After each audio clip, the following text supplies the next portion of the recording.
अब हम देखते हैं 2-बिट मैग्नीट्यूड कंपैरेटर को कैसे डिज़ाइन किया जाएगा। Again 2 power 2n 2 power 4 16 combination मुश्किल होती जा रही हैं। हम क्या करते हैं, उसके लिए फिर हम लॉजिक यूज़ करते हैं।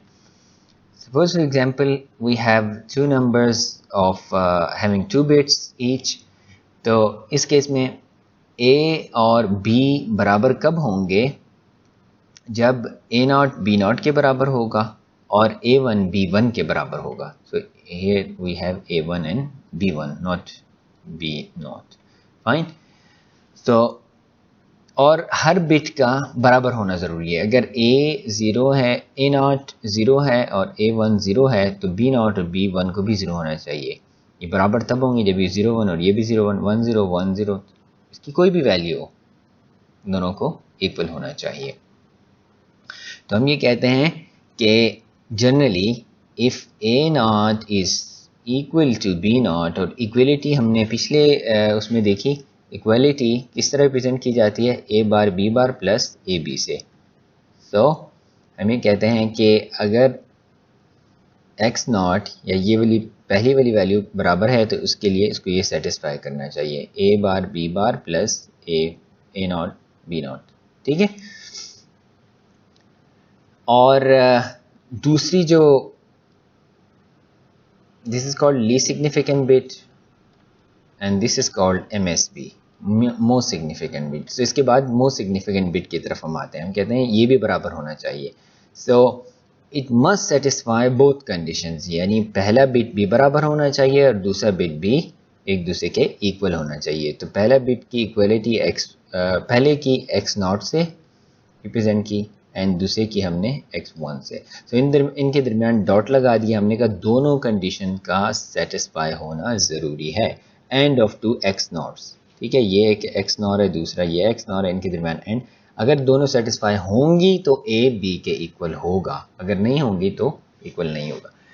For a less than b क्या होना चाहिए, हम सबसे पहले a ग्रेटर देन b के केस को डिस्कस करते हैं इस टेबल के ज़रिए से। हमारे पास दो नंबर हैं 2 बिट्स के, a और b, ठीक है। तो हम देखते हैं a is greater than b कब होता है, जब a का जो मोस्ट सिग्निफिकेंट बिट है, this is the most significant bits of both numbers. So अगर मोस्ट सिग्निफिकेंट बिट a का बड़ा है, ठीक है, तो हम कहते हैं a is greater than b। So we don't care about this number, ये बड़ा है या छोटा है, वी डोंट केयर। इसकी मिसाल ऐसे लें, हम ये कहते हैं कि दो नंबर हैं, डेसिमल की मिसाल लेते हैं। हम कहते हैं दो नंबर हैं 2 5 6 एंड यहाँ पे लिखते हैं 199। सबसे पहले हम इस नंबर को देखते हैं। If 2 is greater than 1 we see this 256 is greater than 199। हम इसको देखते ही नहीं है कि 56 तो छोटा है 99 से। We don't care about this, we care about most significant first, ठीक है।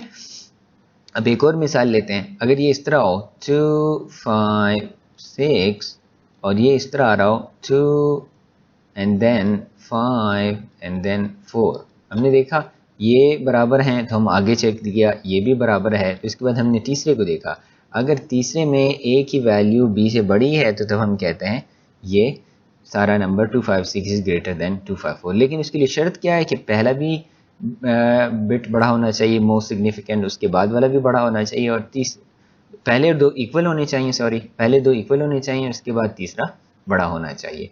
बिल्कुल इसी तरीके से हम वही लॉजिक यहाँ पर यूज़ करेंगे। हम कहते हैं कि पहले हम मोस्ट सिग्निफिकेंट बिट को देखते हैं, उसको बड़ा होना चाहिए। तो अगर ऐसा है तो पहला नंबर दूसरे से बड़ा होगा। अगर ऐसा नहीं है तो हम कहते हैं कि मोस्ट सिग्निफिकेंट बिट को एक दूसरे के इक्वल होना चाहिए। दैट्स 1, 0 भी हो सकता है।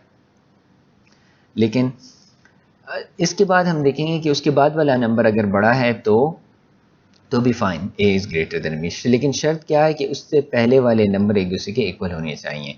तो हम कहते हैं या तो मोस्ट सिग्निफिकेंट बिट खुद से ही बड़ा हो, अगर मोस्ट सिग्निफिकेंट बिट बड़ा नहीं है तो मोस्ट सिग्निफिकेंट बिट को एक दूसरे के इक्वल होना चाहिए। This is x1, most significant bit को एक दूसरे के बराबर होना चाहिए और उसके बाद वाला जो लीस्ट सिग्निफिकेंट बिट है उसमें a को b से बड़ा होना चाहिए, ठीक है।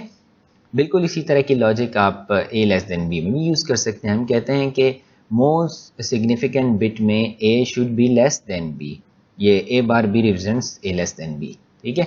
अगर ऐसा नहीं है तो मोस्ट सिग्निफिकेंट बिट के दोनों नंबर्स के मोस्ट सिग्निफिकेंट बिट जो है वो बराबर होने चाहिए, और उसके बाद वाला जो नंबर है उसमें अगर a is less than b, so the whole number is less than b।